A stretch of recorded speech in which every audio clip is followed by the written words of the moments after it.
El contenido y las imágenes de este programa se difunden con fines noticiosos y de interés público. Además, los comentarios, opiniones y expresiones de sus invitados son responsabilidad exclusiva de ellos y no representan ni deben interpretarse como la opinión de este canal. En Next, nuestros periodistas y presentadores mantienen un nivel de compromiso con su audiencia, de entretener e informar de manera objetiva y con responsabilidad.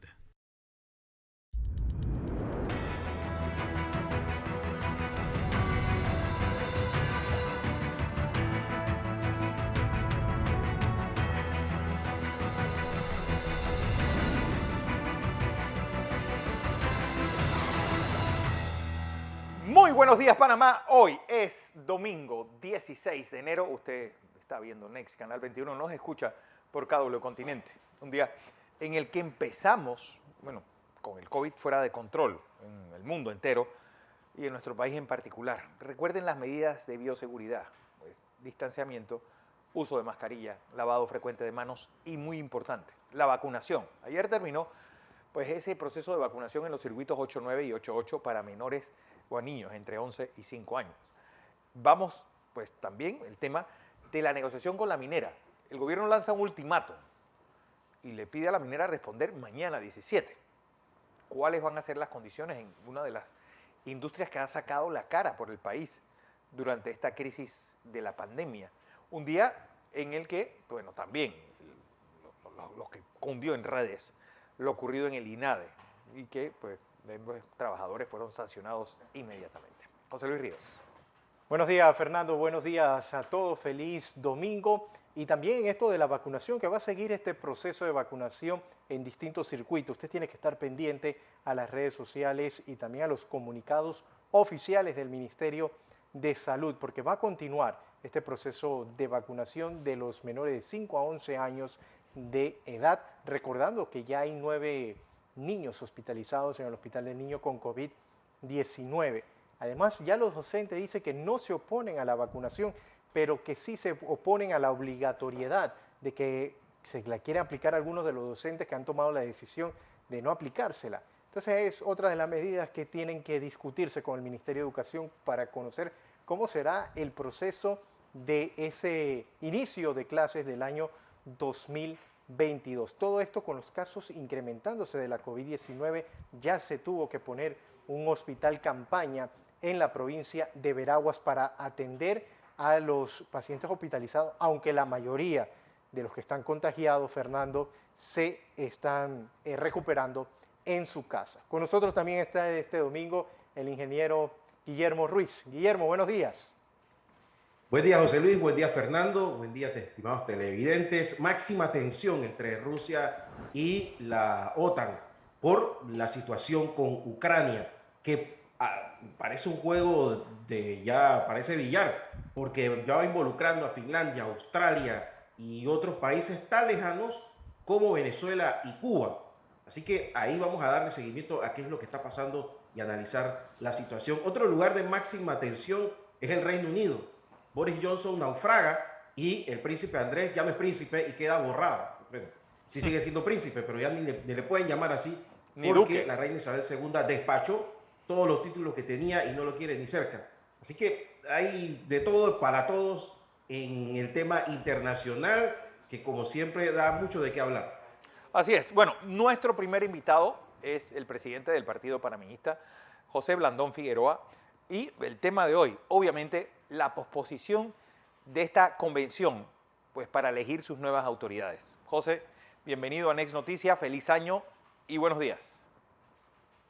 Muy buenos días, Fernando, buenos días, Guillermo, buenos días a todos. Gracias por este espacio. Definitivamente, como ustedes saben, el Partido Panameñista está dentro de un proceso de elecciones internas para escoger a su nuevo directorio nacional y al presidente del partido por el próximo quinquenio.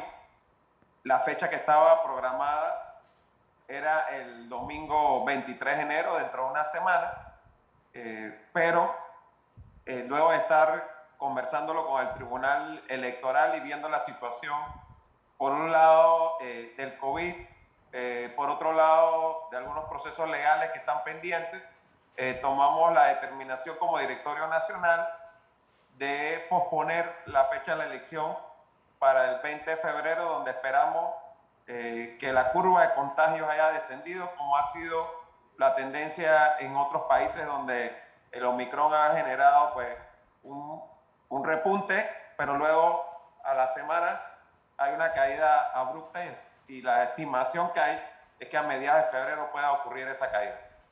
Bueno, ¿qué pasa si no? Porque la verdad es que con esta pandemia y sobre todo cómo está manejándose o cómo está cundiendo o regándose el Omicron, pues esto parece ir más a peor que a mejor. Bueno, lo que ha ocurrido en otros países es que, reitero, después de un repunte alto, bajan los casos. Ahora bien, como todo lo que ha pasado en los últimos 2 años, Fernando, habrá que ir viendo sobre la marcha cómo se va desarrollando la cosa. Tenemos la confianza en que va a mejorar y que se va a poder despejar cualquier tema legal que haya antes de esa fecha. Pero ¿por qué primero un juez del Tribunal Electoral dice que no? Después los magistrados dicen que sí y ahora los magistrados, bueno, con esa agria discusión que cundió en redes sociales entre el exministro Carles y el magistrado Juncá, referente a la Convención Panameñista. ¿Qué hay detrás de todo esto?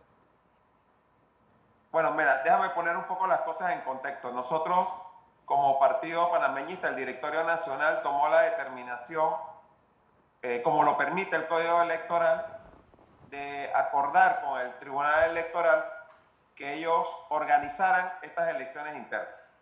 Ajá. Desde la elección de los... Nosotros firmamos un convenio con el Tribunal Electoral en ese sentido y la Dirección Nacional de Organización Electoral, por ejemplo, en la elección de convencionales el pasado 21 de noviembre, fue quien designó a los jurados de mesa en cada una de las mesas donde se hizo votación y fueron quienes contaron los votos. Nosotros consideramos que este mecanismo permite una mayor transparencia dentro del proceso, una garantía de imparcialidad, porque no es un copartidario que puede ser parte interesada el que está contando los votos, sino que es el Tribunal Electoral, que es un árbitro imparcial y que además también da certeza jurídica porque es el propio tribunal el que está desarrollando todo el proceso.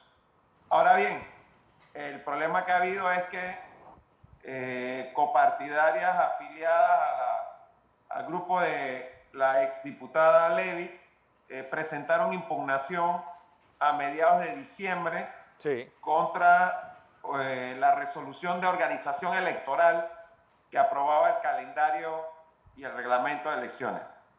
Yo creo que eso es importante dejarlo claro porque no es una resolución ni del Directorio Nacional ni del Comité de Elecciones del partido, sino de organización electoral del Tribunal Electoral.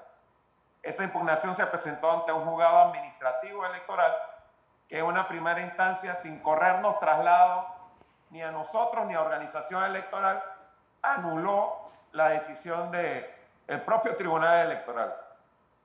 Nosotros apelamos eso porque consideramos que había violaciones tanto en el fondo como en la forma, y en cuanto a la forma, pues se violó el debido proceso porque tú nunca debes fallar una causa sin escuchar a las dos partes. A las dos partes, claro.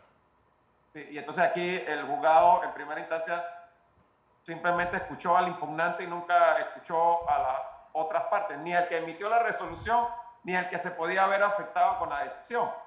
Entonces, los magistrados, fallando en derecho, revocaron la decisión de primera instancia y le han ordenado corrernos traslado, cosa que ya se ha hecho, ¿no?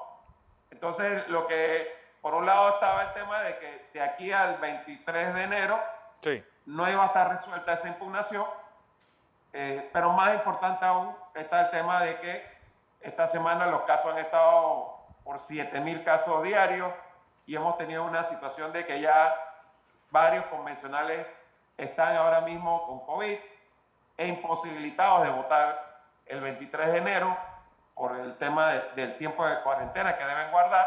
Así que tomamos la determinación, por un lado, por preservar la salud de nuestra gente, y además estaba todo el mundo en campaña, en reuniones en estos momentos, y por el otro lado, esperando pues el resultado que esperamos sea pronto, tal como se lo manifestamos al Tribunal Electoral, porque lo que sí nos parece inaudito es que hayamos dejado esto en manos del Tribunal Electoral para una mayor certeza jurídica y estemos ahora con retraso en el proceso, en parte por responsabilidad del Tribunal Electoral y un juzgado administrativo electoral que es nuevo, creado recientemente por ley, y que su estreno, por decirlo así, sea con nosotros de una manera tan burda, pues, porque eso de correrle traslado a la otra parte es algo que le enseñan a los estudiantes de Derecho en primer año. Claro.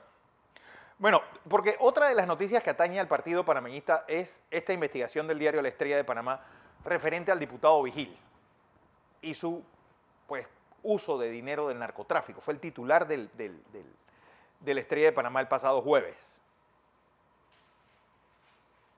Es correcto, sí. Mira, nosotros lo hemos manifestado en varias ocasiones. Por supuesto que eso nos preocupa, ese tipo de noticias, y son temas que nosotros le estamos dando un seguimiento muy de cerca. Y para esos efectos reformamos el estatuto del partido para establecer de manera muy clara y categórica que quien sea hallado responsable de cometer delitos graves como corrupción, narcotráfico, lavado de dinero, violación, va a ser expulsado inmediatamente del partido sin mayor trámite. Pero ahora bien, tiene que ser hallado responsable dentro de un proceso. Sí. ¿No? Nosotros tenemos que respetar la presunción de inocencia. Tú puedes ver, Fernando, que puede haber muchos informes de DIJ y eso no necesariamente es una prueba irrefutable de culpabilidad. Claro. ¿No? A veces son bochinches. Pero es que es lo que yo te iba a preguntar, porque es raro que cuando uno escucha tantos nombres de diputados ligados al narcotráfico solamente se hayan puesto la lupa sobre un diputado panameñista. Es decir, ¿ustedes creen que esto fue sembrado por el gobierno para afectar exactamente ese proceso interno? Bueno, yo no sé si fue sembrado por el gobierno, si es fuego amigo u otra cosa. Yo lo que te puedo decir es que nosotros en ese sentido no es algo que lo tomamos a la ligera, es algo que estamos viéndolo y que por supuesto que nos preocupa que se quiera vincular a un diputado a la bancada con situaciones así que son graves.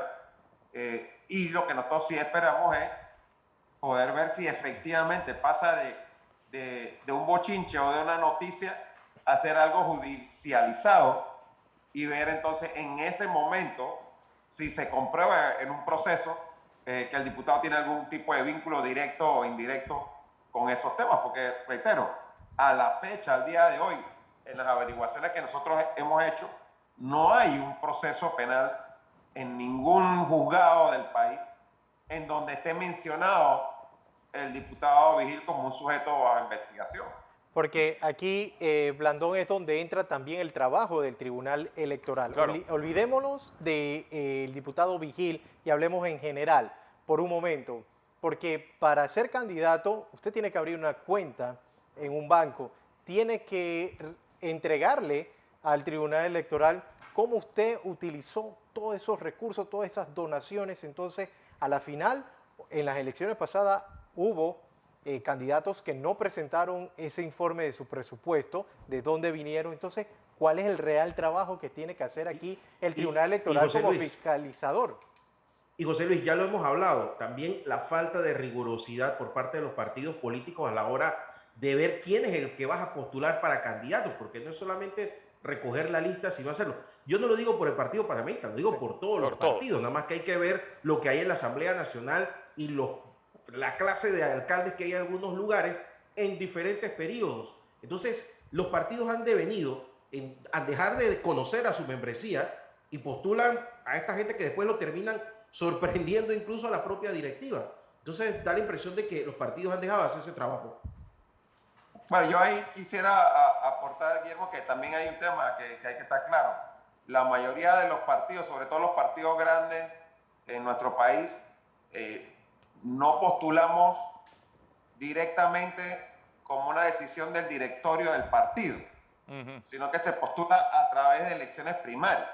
O sea, no somos los directivos del partido quienes decidimos quiénes van a ser los candidatos. Lo decide la membresía del partido a través de una primaria, y en algún momento puede ganar una primaria alguien que no se lleve para nada con la directiva del partido y que no sea el candidato de predilección del presidente del partido, pero bueno, fue el que ganó la primaria. O sea, quiero dejar eso claro, porque por un lado está el tema de que la primaria es mucho más democrático, ¿sí?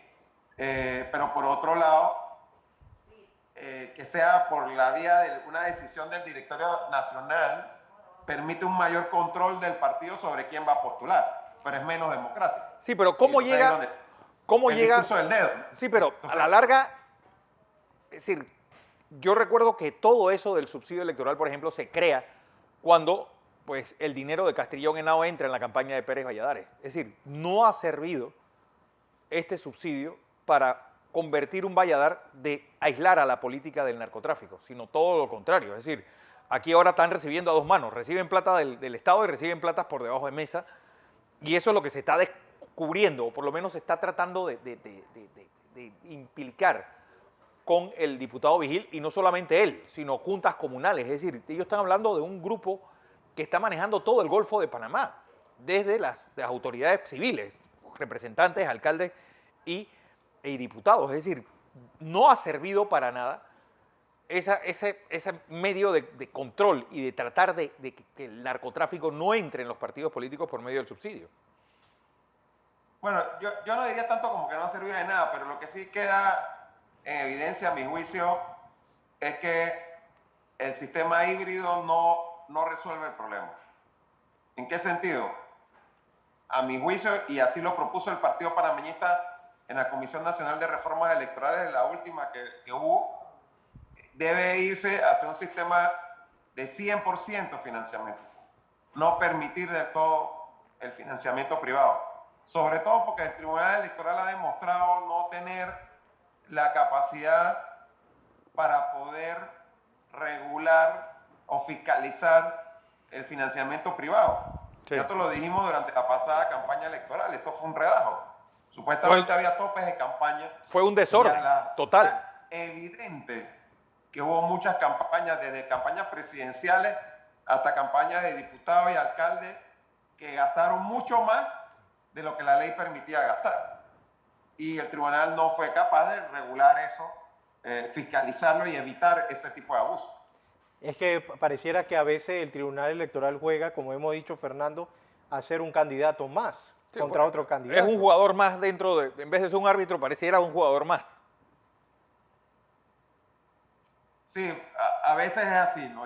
Mira, yo sigo siendo una persona que apuesta al Tribunal Electoral y que cree en que ha hecho un papel más positivo que negativo dentro de nuestro país. Sin embargo, sí creo que deben reconocer que le fue casi imposible darle seguimiento y hacer cumplir las normas sobre financiamiento que se establecieron en la campaña pasada, ¿no? Y que el que quiso violarlas, las violó. Yo conozco de campañas a diputados, por ejemplo, en San Miguelito, de diputados que resultaron electos y declararon al Tribunal Electoral haber gastado $10,000. Sí. Eso es una burla. Es una burla. Porque cualquiera sabe que eso no se lo gastan ni para candidato a representante de un corregimiento de San Miguelito. Entonces, y no pasó nada. No pasó absolutamente nada. Entonces, en otros países hay impugnaciones a través de candidaturas presidenciales que han ganado una elección porque se demuestra que violaron las normas de financiamiento electoral y multas significativas. Acá no pasó nada. Bueno, y supongo que habrá sido con uno de los diputados ganadores y encima del partido gobernante. Es correcto. Así que bueno. José, entonces 20 de febrero será el día de la convención extraordinaria del Partido Panameñista. De las elecciones. De las elecciones. Nosotros lo dividimos en dos actos que son en días distintos. Ah, okay. El 20 de febrero son las elecciones donde los convencionales en cada cabecera de provincia y de comarca van a votar por las distintas autoridades, y el 6 de marzo va a ser la convención donde se ratifican esos resultados y ya se juramenta la nueva junta directiva del partido. Bueno, así entonces, nuevo calendario para escoger las autoridades dentro del Partido Panameñista, y ahí están las razones por las cuales se dieron. José Blandón Figueroa, su presidente, habló con nosotros aquí en Entre Líneas. Gracias, José. ¿Cómo no, a la orden? Vamos a información comercial. Cuando regresemos estará con nosotros el presidente de la Cámara de Comercio, Industrias y Agricultura. Tema, obviamente, que economía versus salud. Ese ultimátum a la mina, cómo se toma desde el sector empresarial, cómo resolver ese enorme problema, tanto del peso sobredimensionado del Estado como la cantidad y el número de rebajar ese número de desempleados en nuestro país. Todo eso después del cambio.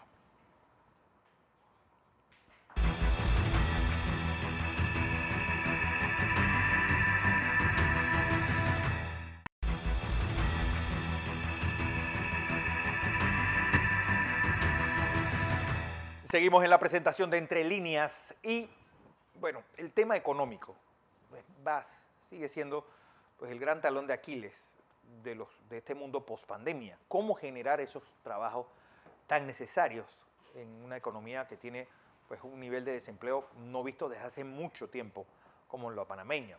Va a ser la economía estrella en este 2022, según los indicadores de las diferentes agencias, pero pues ese optimismo va a estar reflejado también en la empresa privada. José Ramón Icaza, como siempre, un placer tenerte. Feliz año, buenos días. Buenos días, Fernando. Buenos días, Guillermo. Y buenos días a toda la audiencia. Feliz año y contentos de estar nuevamente aquí en tu programa. José Ramón, ¿cómo pues, regar ese optimismo que indican las diferentes agencias y agencias multilaterales y agencias privadas de ese crecimiento importante que va a tener Panamá, pero que ese crecimiento se refleje en más empleo y que se distribuya a través de la economía en toda su diversidad y no solamente en 2 o 3 sectores? Bueno, mira, indudablemente nosotros venimos de un efecto rebote, donde sí, la economía panameña se contrajo en casi 18% en el año 2020, como ya es ampliamente conocido, y ahora estamos con un cierre del año 2021 que nosotros como Cámara estimamos en 13.8. Recientemente hemos escuchado al gobierno y a otros organismos que va a ser un número muy similar, se habla entre 12 a 14%. Y en el año 2022 va a haber también un crecimiento que algunos han, digamos, estimado que va a estar en el orden del 8%. Nosotros como Cámara nos sentimos un poco más conservadores con esta cifra y la estamos ubicando en 6.4%. Pero creo que es importante, Fernando, que cuando nosotros analizamos crecimiento, hay que analizarlo desde la perspectiva de que es un promedio del PIB de cada uno de los sectores. Entonces, hay sectores de la economía que le ha ido muy bien y han tenido un efecto rebote muy positivo. De hecho, ya algunos lograron en el año 2021 los niveles prepandemia. Sin embargo, todavía hay sectores que se encuentran un poco más rezagados. Y son estos sectores los que están vinculados a la economía interna y son los mayores generadores de empleo, lo que le ha costado un poco más. Es por ello que todavía no se contagia ese optimismo que recibimos de las perspectivas positivas de crecimiento de algunos organismos multilaterales e internacionales que nos indican un crecimiento tan positivo, toda vez que este crecimiento alto de un cierre del 13% en el año 2021, probablemente entre un 6 y 8% en el año 2022, son principalmente producto de aquellos sectores vinculados al sector externo de la economía y algunos sectores internos de la economía. Lo importante, tú estás en Costa Rica en este momento, ¿y qué está haciendo Costa Rica que nos ha robado el mandado de principal receptor de inversión extranjera?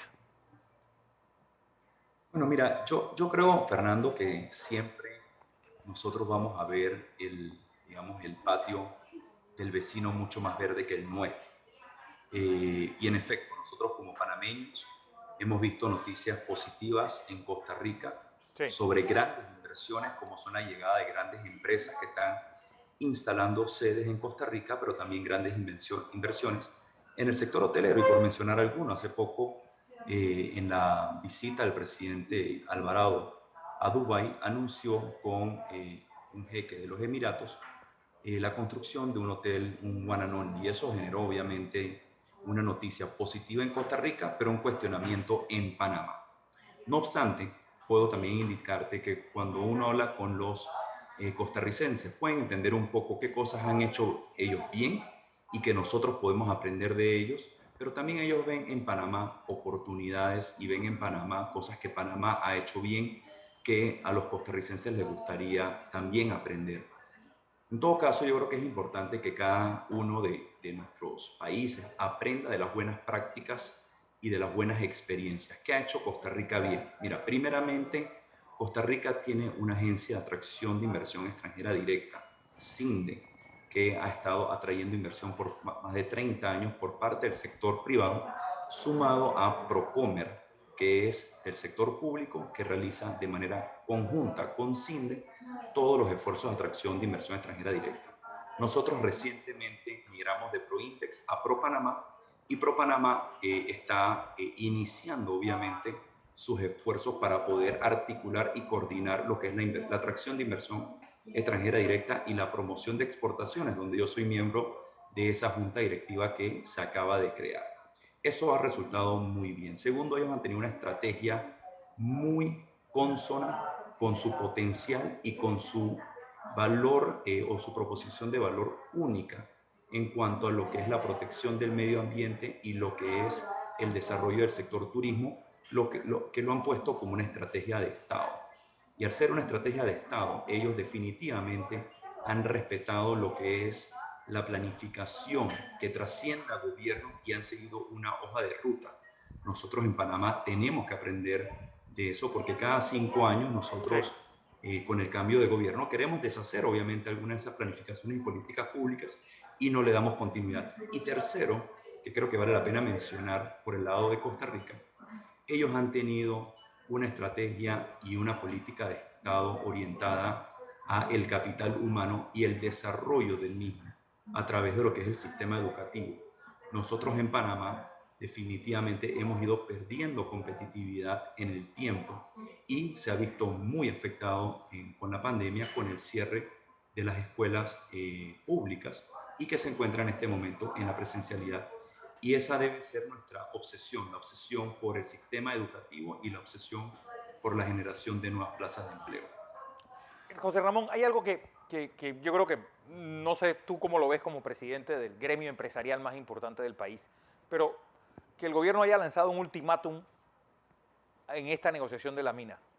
¿Cuál es la percepción que ustedes reciben de ese mensaje? Mira, yo creo que cuando uno entra a una mesa de negociación, uno siempre tiene que entrar con una muy buena disposición y dispuesto a negociar. Y uno de los principios básicos de una mesa de negociación es el respeto a la contraparte. Yo creo que mensajes como este no van en la dirección correcta. Nos parece a nosotros de que debemos darle el tiempo a la mesa de negociación que alcance los acuerdos. En poco tiempo han logrado alcance en lo que es el tema laboral y el tema ambiental, donde la empresa se ha mostrado muy abierta en tomar las propuestas del gobierno e implementarlas. Y en este momento nos encontramos obviamente como país negociando lo que es los temas económicos, que yo creo que el tema económico hay que entender la complejidad, porque se está hablando obviamente de múltiples temas. Se está hablando del tema de la regalía o los réditos que recibiría el país por la explotación del recurso mineral de Panamá. Se está hablando obviamente del impuesto sobre la renta, se está hablando también sobre algunos incentivos fiscales que tenía o que tiene la mina en este momento, que están en la mesa de negociación. Yo considero de que mensajes como un ultimátum a la contraparte no van en la dirección correcta en función a buenas prácticas de una estrategia de negociación.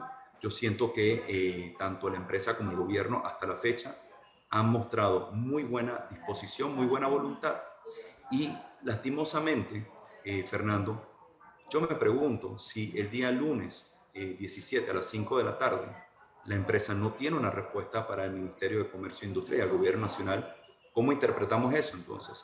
nos hemos puesto nosotros como país a través de nuestros representantes en una posición que puede que esta amenaza que nosotros le hemos hecho a través de un ultimátum no podamos entonces actuar sobre ella, y cualquier otra, digamos, estrategia de negociación puede que no sea tomada con la seriedad debida, dado que entonces no estamos cumpliendo, digamos, con esos ultimátums que estamos dando. Precisamente en un momento en el cual, nada más hace un par de días, el Banco Mundial y la CEPAL dieron unos números que Panamá puede cumplir y que tiene que ver mucho con el nivel de exportaciones, que en este caso encabeza el tema minero, da la impresión de que el gobierno va en contravía, y lo ideal es que un gobierno como este, que sabe que, por ejemplo, el sector turismo le va a tomar mucho tiempo despegar todavía, y otros sectores también tienen pues una salida bastante lenta, aprovechar lo que está funcionando. Entonces, claro, yo no estoy muy seguro si esta negociación de esta manera, como dijo Fernando, con ultimátums, manda un mensaje hacia otras negociaciones que se pueden dar y otros grupos económicos que pueden venir a Panamá. Sobre todo, un país que está muy golpeado en su credibilidad por la falta de una estabilidad en cuanto a los temas legales. No, mira, de acuerdo, Guillermo, con lo que indicas, el mensaje que nosotros mandamos no solamente al exterior con los potenciales inversionistas que estamos tratando de atraer a nuestro país, sino también para los inversionistas que se encuentran en Panamá, no necesariamente el mejor mensaje que podemos mandar.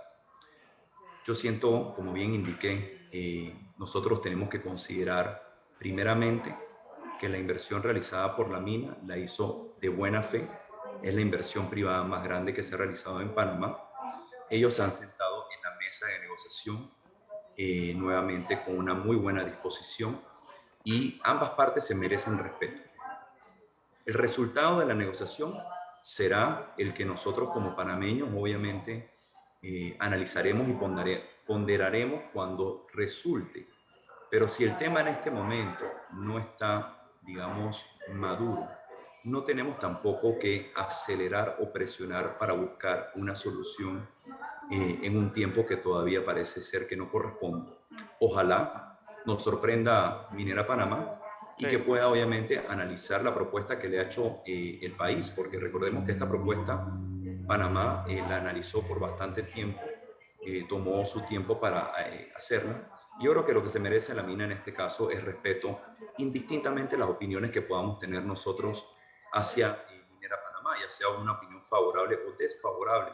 Yo creo que lo más propicio y lo que realmente genera un ambiente de confianza en donde las partes se respetan es precisamente darle ahora el tiempo a la mina para que evalúe la oferta que le hizo Panamá y entonces pueda dar una respuesta afirmativa o negativa, y en caso de negativa entonces que haga una contrapropuesta y que Panamá entonces, la República de Panamá la evalúe a través de su equipo negociador.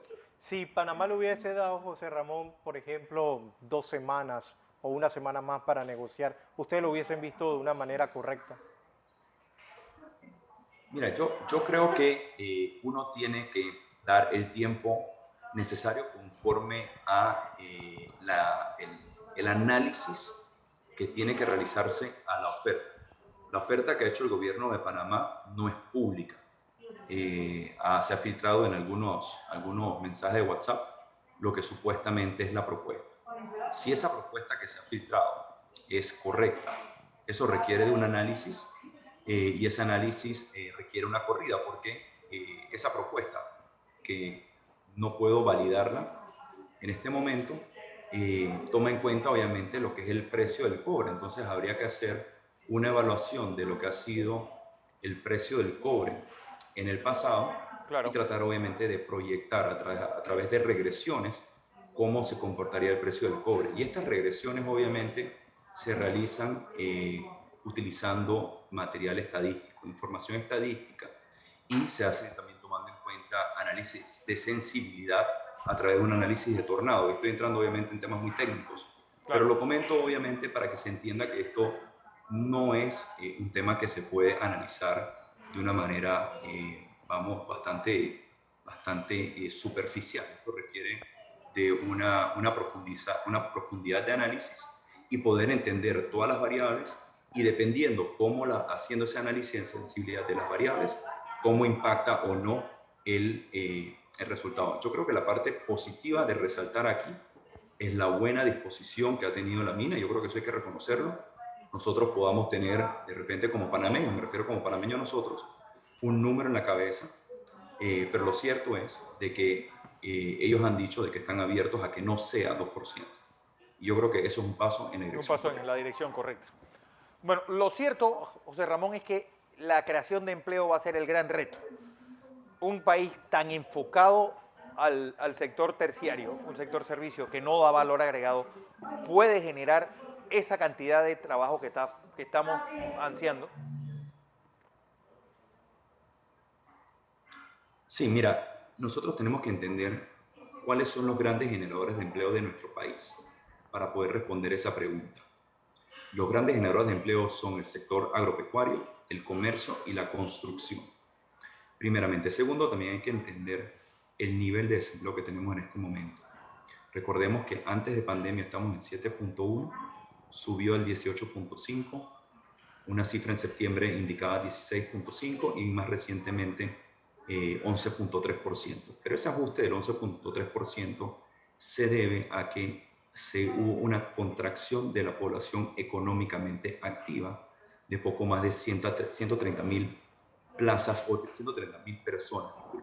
¿Qué significa eso? Que hay 130.000 personas menos que están buscando empleo y hay que entender a qué se debe esto. Si son personas que simplemente ahora son emprendedores o son personas que simplemente perdieron la confianza en el mercado laboral y dejaron de buscar empleo. En todo caso, si nosotros queremos reactivar el empleo y queremos reducir esa tasa de desempleo que se ubica hoy en día mal contado en 11.3% desde nuestra perspectiva, y probablemente es más, tenemos que entonces enfocar en cuáles son los principales generadores de empleo y cuáles lo pueden hacer de manera inmediata. Y en ese sentido, definitivamente que el sector agropecuario y el sector construcción son, sin lugar a dudas, los que pueden generar la mayor cantidad de empleo en el muy corto plazo. Es por ello que, por un lado, tenemos que dar un apoyo a lo que es el sector primario en nuestro país para aumentar la cantidad de superficie sembrada y cultivada y en aquellos cultivos obviamente donde Panamá tiene un potencial y por el otro lado también obviamente reactivar los proyectos, principalmente los proyectos de inversión pública, porque los proyectos de inversión privada dependerán de la confianza del inversionista y el apetito obviamente de esta persona o este inversionista. Y en el sector público tenemos que enfocarnos en aquellos proyectos que realmente tengan una alta intensidad en contratación de mano de obra, los gringos le llaman labor intensive, pero también aquellos proyectos que generen la mayor cantidad de compra y gasto en los mercados locales, para que eso genere un efecto multiplicador. Y este efecto multiplicador, que me refiero al efecto multiplicador de la base monetaria, es lo que realmente logra una liquidez en el sistema para que con esta liquidez adicional, sumado a un nivel de desempleo adecuado, entonces reactive el consumo y al reactivarse el consumo se reactiva el comercio. Al nosotros poder activar estos tres sectores, vamos a ver una reducción del desempleo de una manera mucho más acelerada de lo que estamos viendo en este momento. ¿Cómo reducir el tamaño del Estado, ese downsize, después de sobredimensionarlos durante esta pandemia? Mira, excelente pregunta. Y yo la he analizado bastante de manera interna.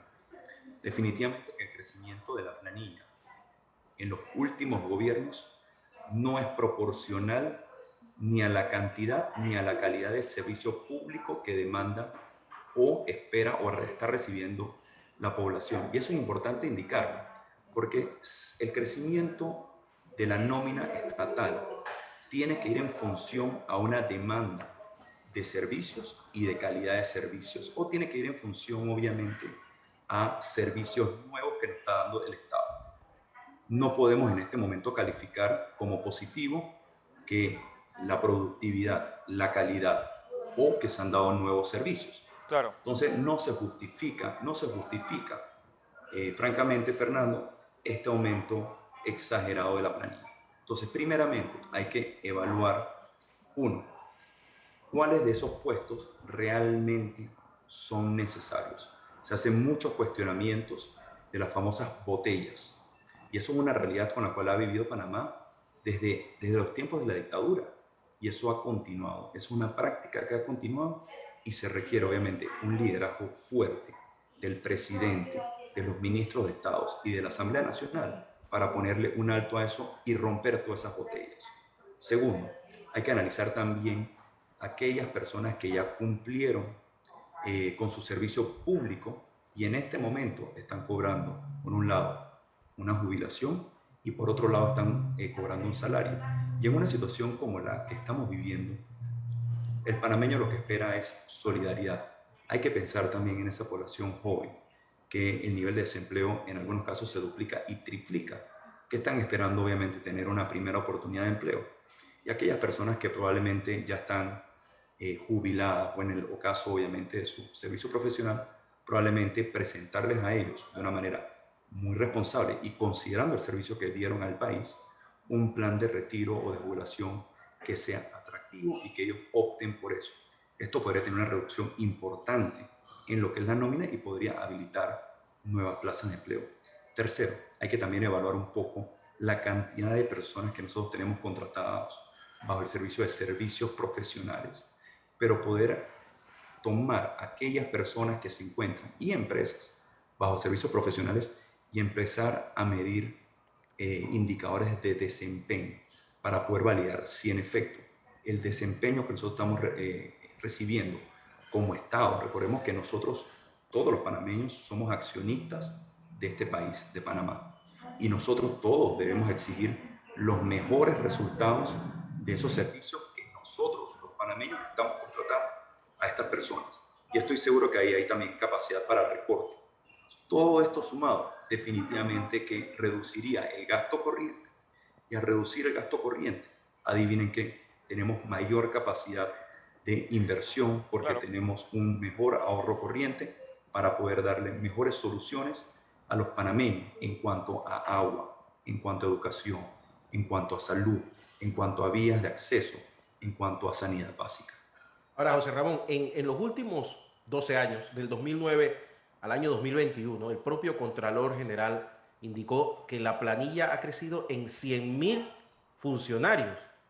Eso da la impresión de que hay un grupo de panameños que no logra con sus capacidades ser absorbido por la empresa privada y termina buscando entrar al gobierno y hace presión para entrar al gobierno y convierte los partidos políticos en organizaciones de recursos humanos. Además de un sistema educativo adecuado, ¿qué otra cosa se puede hacer para que en el corto plazo podamos tener ese recurso humano que opte o prefiera entrar o a la empresa privada o a realizar emprendimientos de manera de que el gobierno no sea una de esas primeras opciones a la hora de buscarse la vida? Bueno, mira, nosotros hemos apuntado a 3 sectores prioritarios, que son los sectores que desde nuestra perspectiva están llamados a ser los nuevos motores de la economía. Recordemos que Panamá ha tenido un crecimiento envidiable por los últimos 15 años. Y ese crecimiento, por momentos de doble dígito, fue impulsado principalmente por inversión pública, que esa inversión pública vino principalmente en un aumento de la deuda.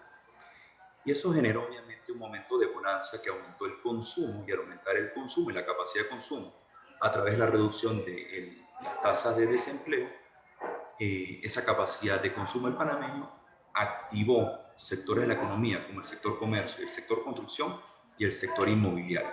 Nosotros no podemos seguir obviamente dependiendo de estos sectores de la economía porque no podemos seguir endeudando al país más allá de los niveles de endeudamiento que se encuentra en este momento, porque corremos el riesgo de perder la calificación de riesgo del país, el grado de inversión, el famoso grado de inversión, ¿no?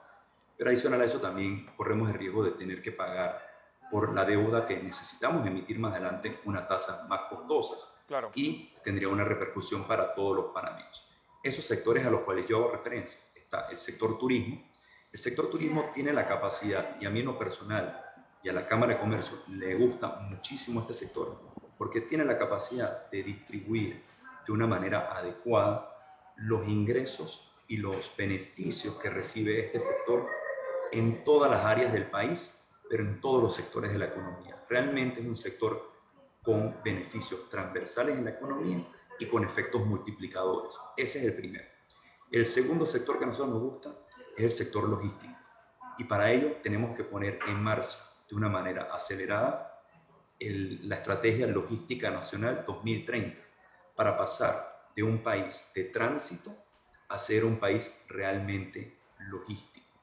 Y ahí podemos agregar muchísimo valor. Y el tercero que a nosotros nos gusta mucho es la agroindustria. Nosotros tenemos que potenciar a través de tecnología la productividad de nuestro campo, pero adicional a eso, transformar esa materia prima en producto terminado para entonces poder capturar mayor valor. Pero haciendo eso y desarrollando la agroindustria a través de leyes como EMA y la ley de agroparques, definitivamente que podemos generar una cantidad de empleos importante. Todo esto sumado, o todo esto también se une a una plataforma de lo que es la sofisticación de la plataforma de servicios que tiene Panamá, servicios legales, financieros y logísticos y todos los servicios que nosotros tenemos, pero también el desarrollo de la tecnología de la información y comunicación y generar realmente, tratar de crear un ecosistema de emprendimiento e innovación. Bueno, José Ramón Icaza, presidente de la Cámara de Comercio, gracias por esta participación. Voy a información comercial. Cuando regresemos, el mundo, después del cambio.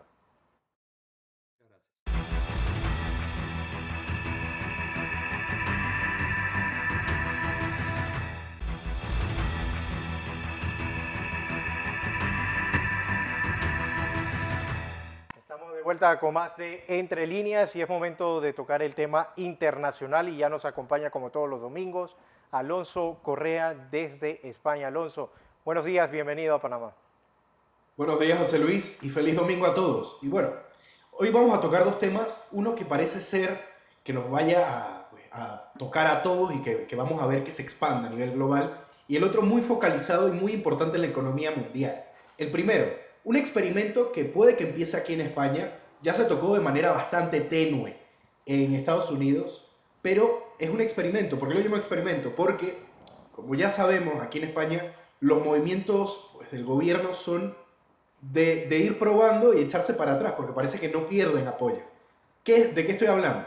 Los Estados Unidos durante el fin de año, las fiestas de Navidad del fin de año, pues tocaron el crecimiento de la pandemia de la variante Omicron de manera bastante banal. Dijeron que pues, si tenías síntomas te quedarás en casa, no dieron muchas más especificaciones, tampoco se preocuparon mucho por pues, tratar de retener a la gente. Lo que mandaron era un comunicado diciendo pues, que trataras de hacerte pruebas, te quedarás en casa, que la Casa Blanca está contigo y pues muchas gracias. ¿Qué es lo que va a suceder aquí en España? Pues muy seguramente dentro pues, de esta semana que entra o de más arriba. Ya la semana pasada el presidente de España, Pedro Sánchez, pues anunció que estaba viendo una nueva estrategia para combatir la pandemia. Una pandemia que recordemos que aquí en España pues es el país que peor planeamiento y estrategia ha tenido y que peor ha afrontado tanto la crisis económica como la pandemia.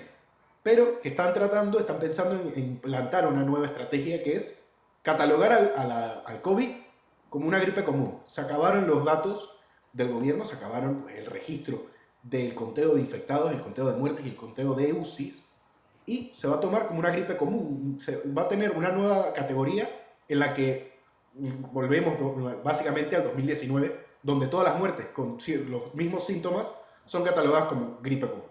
¿Qué es lo que va a suceder? Pues si eso se llega a hacer, si eso se llega a implantar, pues aquí en España estaríamos viendo muy posiblemente el fin de las mascarillas, el fin de las restricciones de aforo, el fin de, como ya dije, el conteo de casos, y estaríamos, pues, digo que España es un experimento, siendo los primeros países que están tratando ya, pues, de acabar por completo con la pandemia. Y el segundo tema, que es mucho más interesante, es que el dólar, la moneda más fuerte del mundo, ha caído, tiene una inflación del 7% y está cayendo. está el euro muy cerquita como moneda dominante mundial. Y esto es muy curioso y, como digo, está equilibrando la balanza a nivel mundial y trayendo pues, el interés de las economías del mastodonte que es Estados Unidos, recluido allá en su continente, aquí a Europa. Y en Europa, como ya hemos visto y como ya hemos hablado, pues tenemos los problemas de frontera con Rusia, los problemas de inmigración con África del Norte, los problemas con Medio Oriente. O sea, es un ambiente muy adverso para el crecimiento de una economía estable. Estamos viendo que Alemania, con todos los recortes verdes que tienen, están teniendo problemas eléctricos. Francia está sufriendo una convulsión social completa, pues, liderada con Eric Zemmour. Inglaterra, como se ha visto, el gobierno de Inglaterra casi que se ha difuminado y creado pues, varios pseudo-estados distintos entre los distintos partidos. España, pues esquizofrénica como siempre, y Portugal manteniendo su anonimato a lo largo de la península ibérica, pero solucionando mucho la economía exterior. Vamos a ver qué es lo que sucede, vamos a ver cómo maneja el gobierno estadounidense esta inflación que ya está pues, llegando a niveles de 1982, y vamos a ver cómo se mueven estas monedas, estas divisas y el crecimiento del euro en la economía mundial. Pero continuemos el análisis en el estudio. Sí, Alonso, y lo que está haciendo España, también leí que lo está pidiendo el presidente de México a todos sus ciudadanos que eviten salir de sus casas para realizarse pruebas de hisopados, y que si tienen algún síntoma tomen cualquier cosa, cualquier pastillita y se curen allí en la casa para evitar largas filas y así evitarle también un gasto al gobierno. Exacto. Bueno, es que, como lo digo, han habido varios gobiernos que lo han tocado tenuemente, pero se sigue manteniendo parte de la ansiedad que causa el COVID. Aquí en España, y lo digo porque ya lo ha dicho el presidente de la Nación, lo más seguro es que se tome ya por completo todas las medidas que se tenían para retener esta pandemia, para detener ese crecimiento de la curva, pues se vayan al traste y regresemos a lo de siempre, a lo de toda la vida. Te sientes mal, tienes gripe, te quedas en casa, tómate un Panadol, tómate un ibuprofeno, quédate en casa, descansa y regresas cuando te sientas mejor. Yo lo que veo es que va a ser un experimento bastante curioso y que hay que estar pues muy atento a lo que suceda en cuanto se implante esta política aquí en España y cómo van a reaccionar el resto de países. Guillermo Ruiz. Sí, lo que pasa es que, por ejemplo, el caso de Bélgica ya anunció que no tiene ningún caso en cuidados intensivos de Omicron.